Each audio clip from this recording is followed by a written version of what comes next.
Hello, and welcome to our first special session for 2017. I am Angie Atwell, one of the faculty development instructors for your Rothwell Center for Teaching and Learning Excellence, and I'm going to be spending the next couple of minutes with you discussing Universal Design for Learning and you.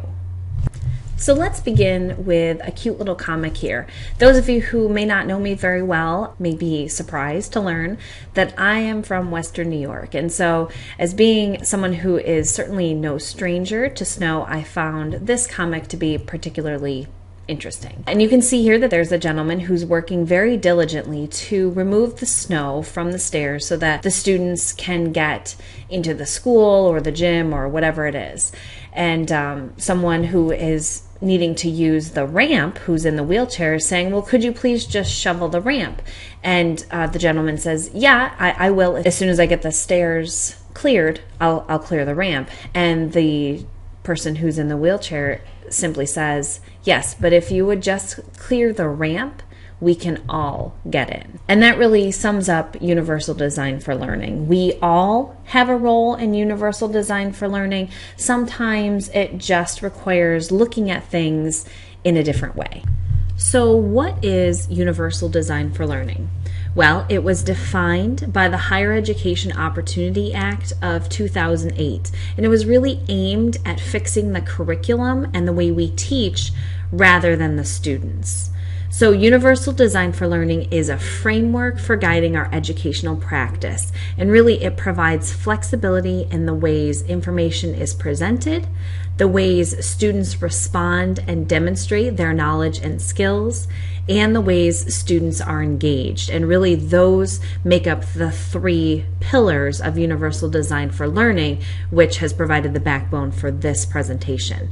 It also aims to reduce barriers while supporting students but maintaining the rigor and challenges for all students. And so really the purpose of Universal Design for Learning is to encourage and provide an opportunity for all students to be actively engaged and not waiting for a specific letter of accommodation, but rather designing so that everyone can be involved. And Universal Design for Learning was adapted from the idea of universal design. And a classic example of universal design are curb cutouts, and we see those in cities and towns around the world. And they were originally designed for those who are using wheelchairs, but they are equally as useful for people who are riding bikes or skateboards, who are pushing strollers or shopping carts. They're also useful for people who maybe have difficulty navigating that large step where they can walk onto a smooth ground. And so the idea of Universal Design for Learning is the same. While these strategies may be useful for students who have specific needs, they are also useful for students who perhaps don't have special needs. As I mentioned, UDL is founded upon three pillars, and those three pillars are really designed to complement the three learning networks in the brain.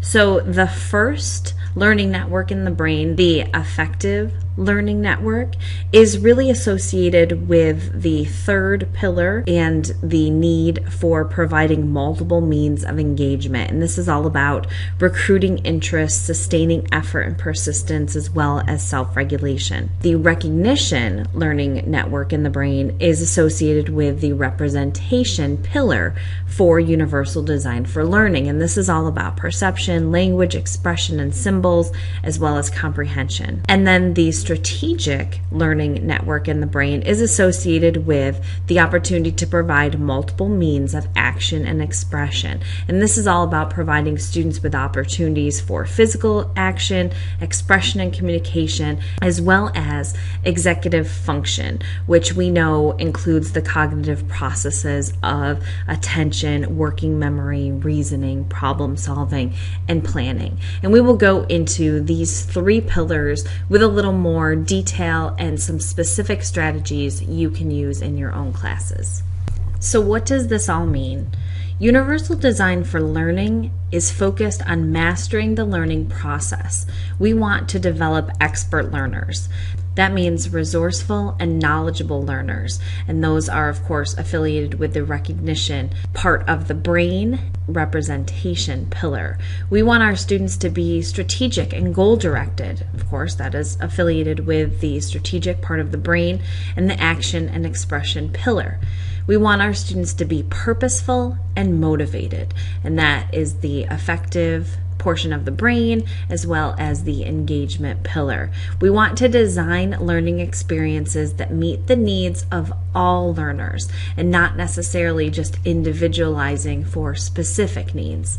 We want to eliminate any unnecessary barriers while still maintaining any necessary challenges. And as we learned from Maria in The Sound of Music, we're going to start at the very beginning for Universal Design for Learning, a very good place to start. So ideally, we would intentionally and systematically design our experiences from the beginning in order to address all individual differences and be inclusive and not wait for a letter of accommodation, but design for all students. But sometimes we can't begin at the very beginning. Sometimes we are provided with courses that already have design elements included there, and we can't necessarily put our own spin on things. However, this talk today will really focus on those day-to-day classroom practices, things that regardless of what level of academic freedom you have or which role you take in the design process, you are ultimately responsible for the design and the culture that you create in your own course. And so there are definitely universal design for learning aspects that all instructors can implement into their classroom. The name Universal Design for Learning makes it sound like only developers and those who are in our IDD department are responsible for it, but in fact, it's everyone's responsibility. And so those who are involved in program and course development, and of course our great team over there in IDD, they are definitely working from the Universal Design for Learning perspective. But even if we're teaching online courses where we get our course completely completed for us, there are definitely opportunities for you to engage as an instructor in Universal Design for Learning principles. And that's really what we'll focus on today, our day-to-day classroom practices. So let's start to think about some of those day-to-day classroom activities or the things that instructors do in their own courses. And let's think about them in comparison to the 3 pillars of Universal Design for Learning. So in the engagement pillar, we are thinking about recruiting interest. We're talking about sustaining effort and persistence as well as self-regulation. So here, instructors are involved in creating policies to keep students engaged and active throughout the course and throughout the term. We are also, as instructors, participating in discussions on a regular basis. We might not be responding to everybody, but we're responding to everybody at some point throughout the term. So we are engaging in those discussions and asking students to engage in those discussions with us. For representation, this pillar is responsible for perception, language, expression, and symbols, as well as comprehension. And so here, the instructor is being really intentional with his or her use of technology and making sure that it is not only appropriate, but that it is accessible to all users. We're also integrating current events so that we are representing what we are learning in our class to what is actually happening in the real world. And then finally, in action and expression, here we're working on physical action, expression and communication, as well as those executive functioning skills. So here we're providing networking opportunities for students. We're connecting them back to each other through discussions or through the online office or through our office hours. And of course, we are providing adequate, ongoing, meaningful feedback for students so that they get some idea and some gauge about how they're doing and can improve their action and expression for the future. Here I have provided a short handout that will also be available on the page in our CTLE resource site. And this is really meant to be a guide as you are working toward Universal Design for Learning implementation and planning for that in your own course. And so what I've really done here is I've included the 3 pillars as well as the most common instructor activities include course setup, communication with students, as well as feedback opportunities. And so throughout the remainder of our time together, we will review the 3 pillars and we will talk about what you can specifically do in your class as an instructor in these 3 areas. And so at the end, we will have a completed chart here. And again, the blank version will be available on the CTLE resource site right below where you are viewing this video. So let's begin with multiple means of representation. So this again is associated with the recognition network of the brain, and it's the what of the learning. And in the representation pillar, we are focused on providing opportunities for resourceful, knowledgeable learners. We want to present information and content in different areas, and we're going to do this by considering perception, language and expression, as well as symbols and comprehension. So perception is defined as the ability to see, hear, or become aware of something through the senses. And we know that this is very subjective. So in our live session, we asked participants to chat in the chat box what they see. And some people said that they saw a duck with the bill facing towards the left. And the back of the head towards the right. And then other people said that they saw a bunny rabbit with his ears facing to the left and his nose facing to the right. And some people had seen this optical illusion before, and so some people said both a duck and a bunny. And so really, your experiences and the ideas that you come into the classroom and the learning experience with definitely impact the way that you see things. And so it's very important for us to be sure that we are keeping the ideas of perception in mind when we're creating and designing learning experiences.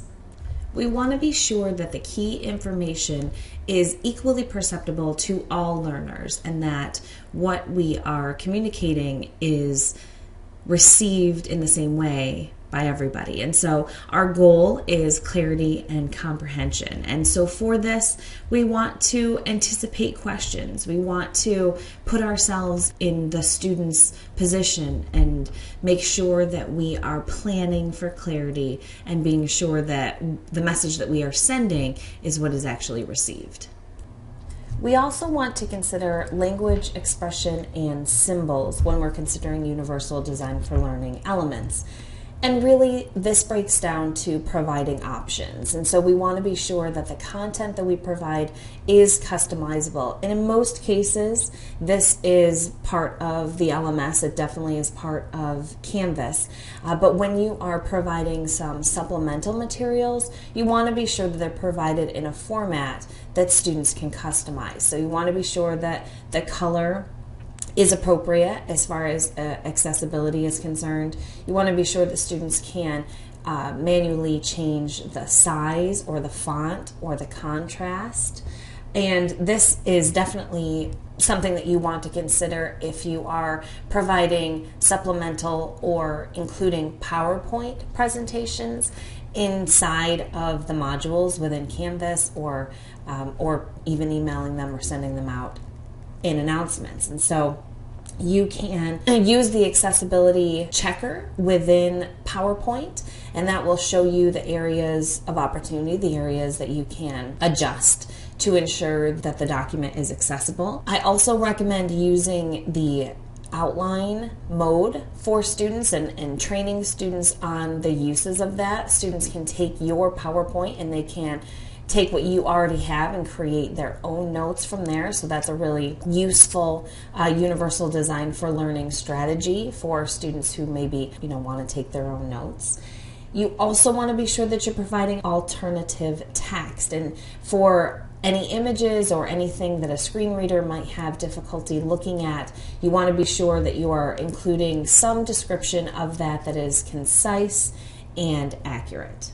In addition, if you have any supplemental videos, you want to be sure that you are providing text like transcripts or captions for those. If you're using visual aids, you want to be sure that you're providing some text around those visual aids. And be sure that when you are providing text or when you are trying to describe something, that you are using visual and emotional descriptions so that students can really paint a picture in their mind's eye. Keep in mind that these are not specific accommodations for students with disabilities, but rather universal designs for learning so that all students can actively engage in the educational experience. So we are providing transcripts for people who are potentially watching the videos on a bus or in a place where they would not be able to turn on the volume and actually hear the video. You're providing an outline for students who want that extra support or guidance as they are taking their notes. You're providing color contrast in case people have to print in black and white because they need a hard copy. Again, not necessarily for students with disabilities specifically, but it's universal elements that could positively impact the learning for everyone. Universal design for learning also challenges us to make connections and help students make connections.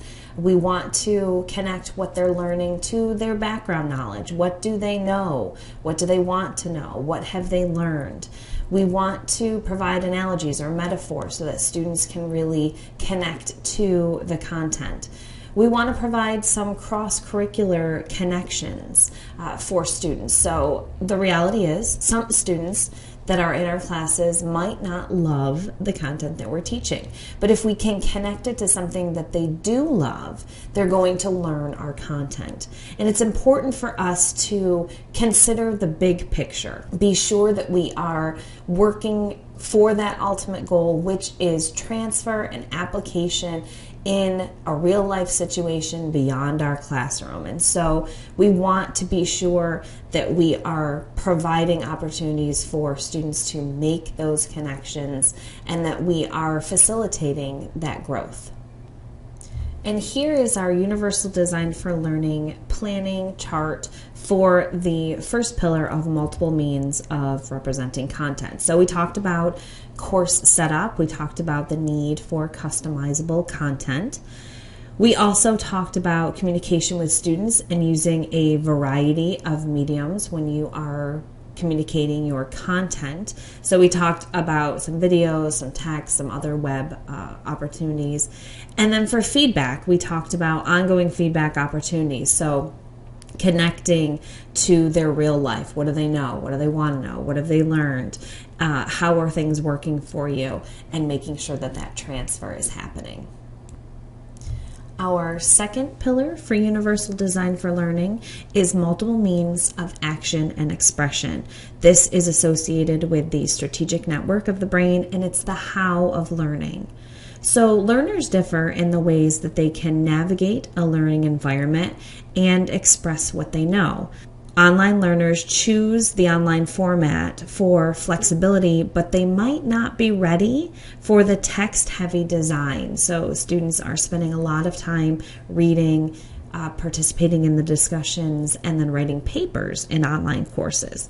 So it's important for us to consider past experiences in a virtual learning environment as well as familiarity with the learning management system.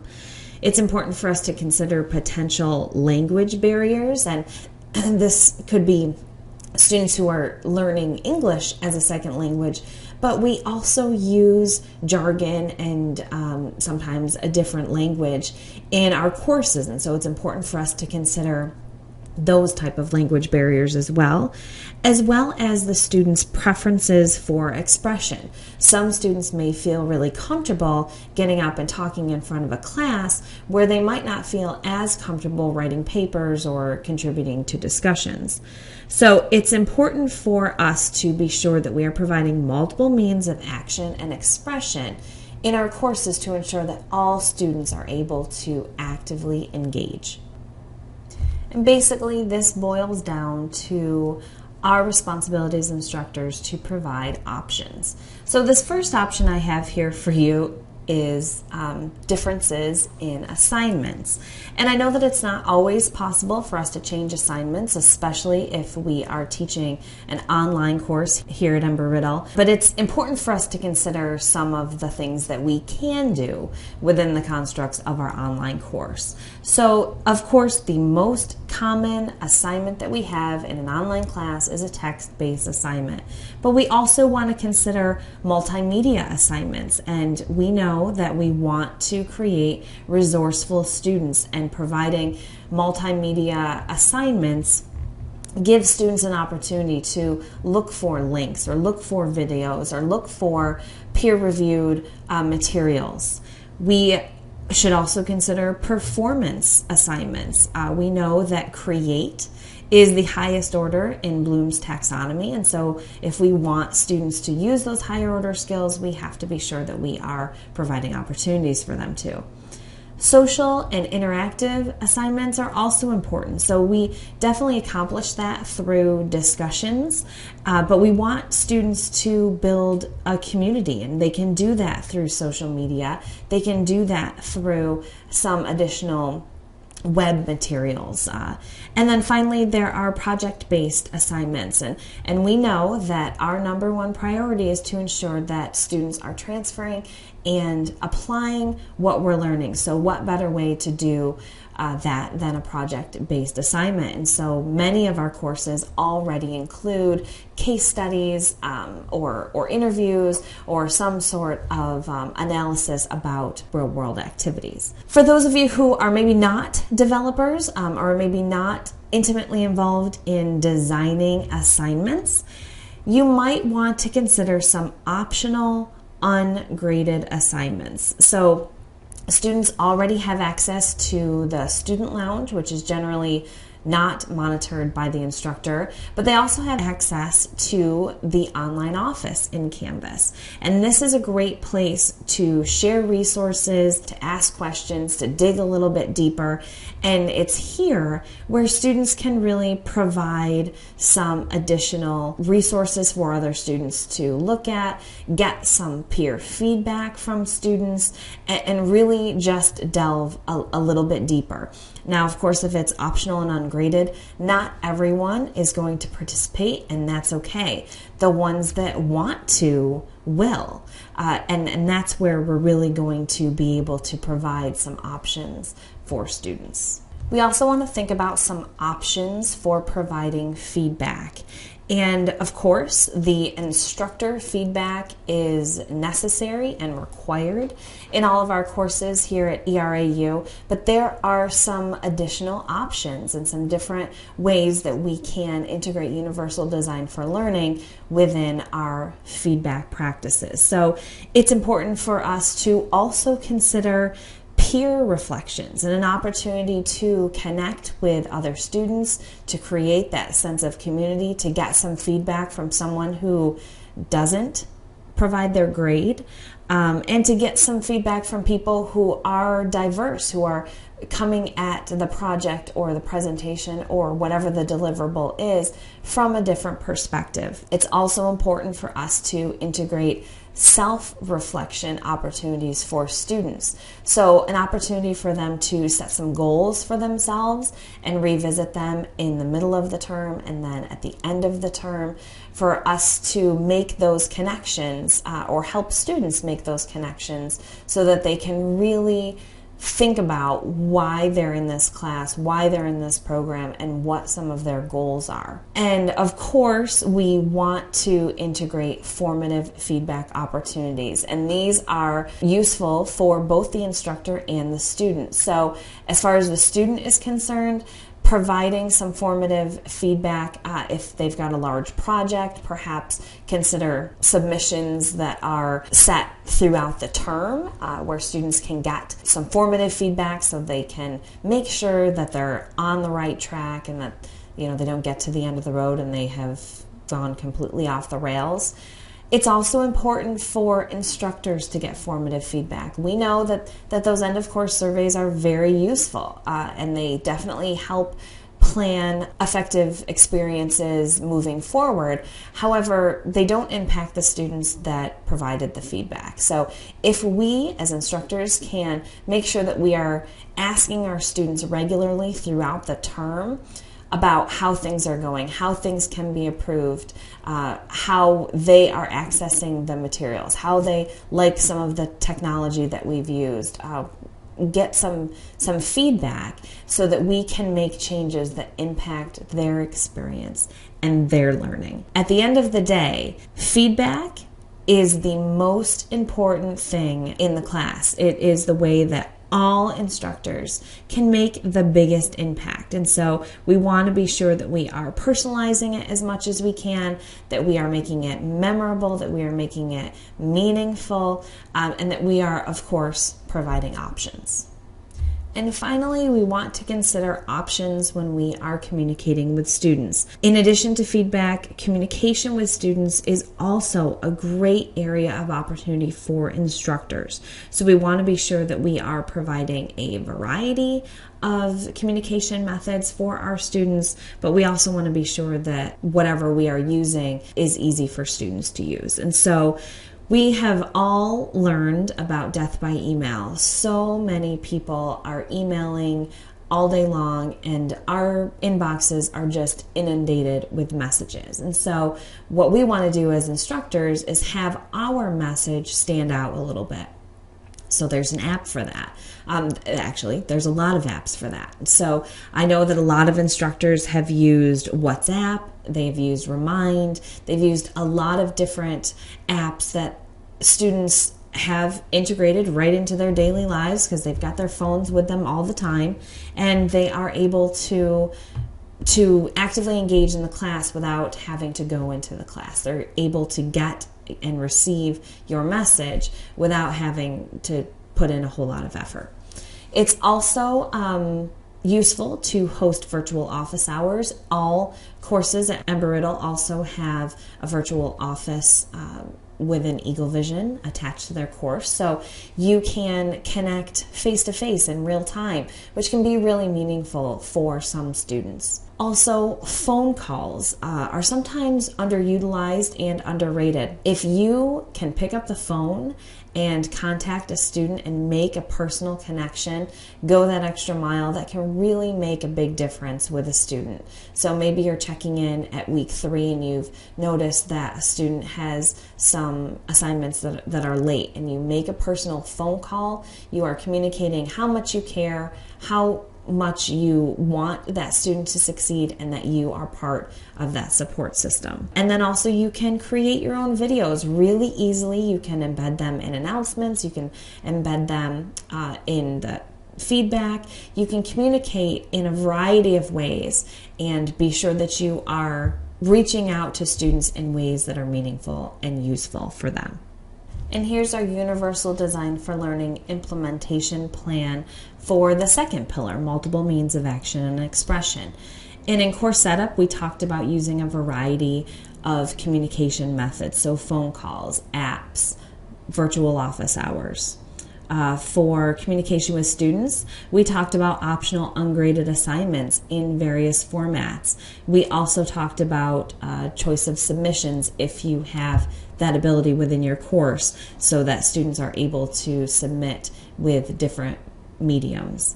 And then, of course, feedback opportunities. We talked about feedback a lot. We want to be sure that it is early, often, and varied.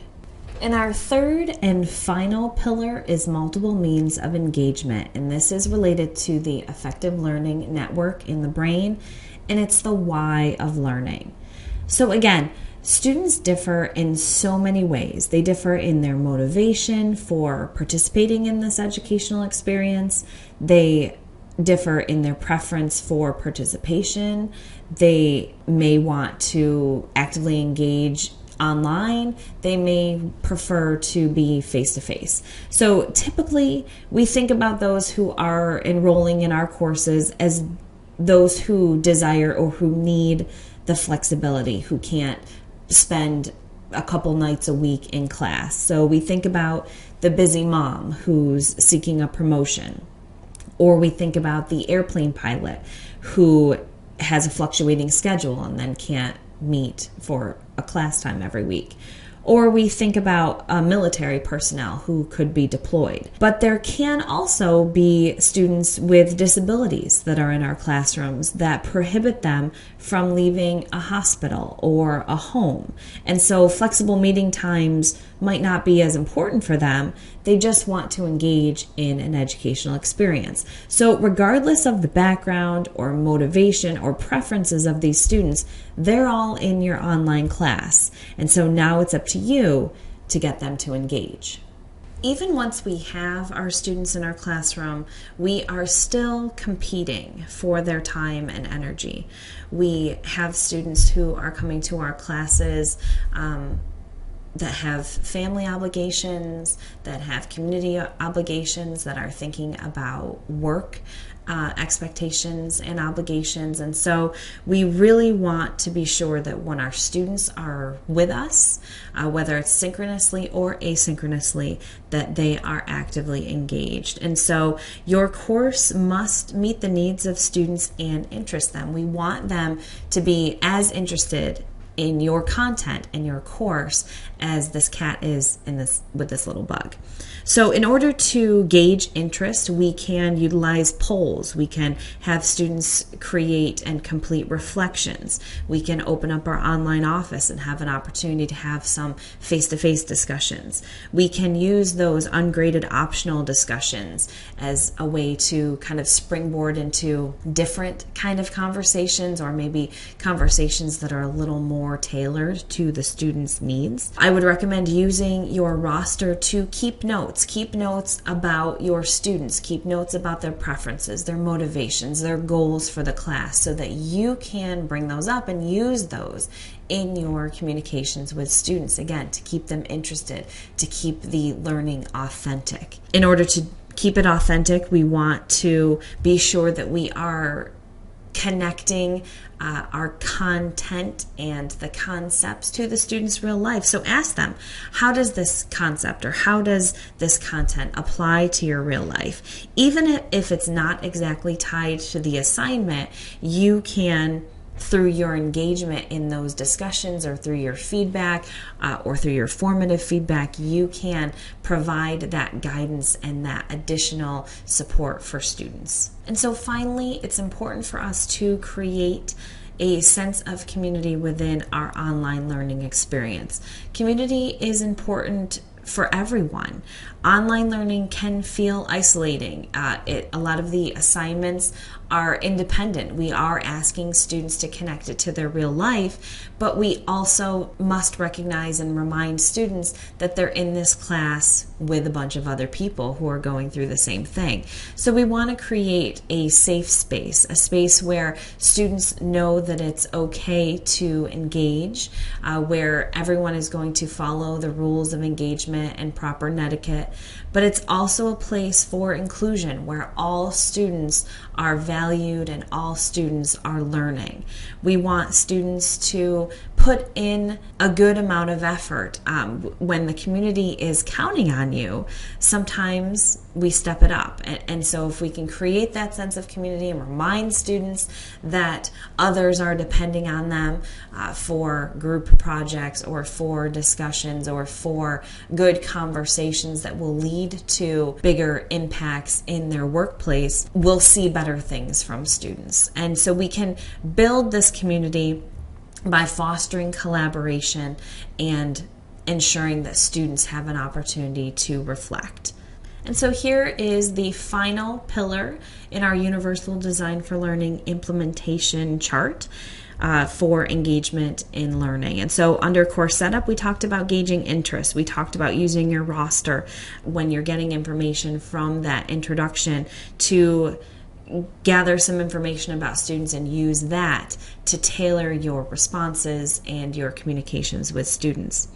As far as communication with students is concerned, we talked about creating a community and how important it is to connect students to each other. So during those discussions that they're having every week, you can connect students to each other and say, hey, I noticed that you disagreed with this particular student. I'd like you to respond to him. And again, just creating that community and reminding students that they're not here alone. And then for feedback opportunities, building in those self-reflection opportunities. How is this course meeting your goals that you've set at the beginning? Again, going back to that course setup and using your roster to gather that information. And here is the completed Universal Design for Learning implementation planning chart. It includes all 3 pillars and the strategies that we've discussed over our last about 30 minutes together. So a blank version of this will be available on the CTLE resource site under special sessions right below where you're viewing this video. If you have any questions or comments about it, please feel free to contact me, but keep in mind that Universal Design for Learning does require planning and does require some intentionality in order to be effective. And so we want to be sure that all instructors are really thinking about providing educational experiences that are inclusive for all learners, and we can start with these Universal Design for Learning principles. So I thank you for taking the time to view this recorded special session. I also encourage you to participate in all of our other special sessions. We will have 3 more in 2017. And then, of course, there's the repository of those that happened in 2016 and hopefully into the future. So if you have any questions, please feel free to contact me. My email is, of course, listed right there, but I appreciate your time and I look forward to working with you around Universal Design for Learning practices in the future. Have a great day.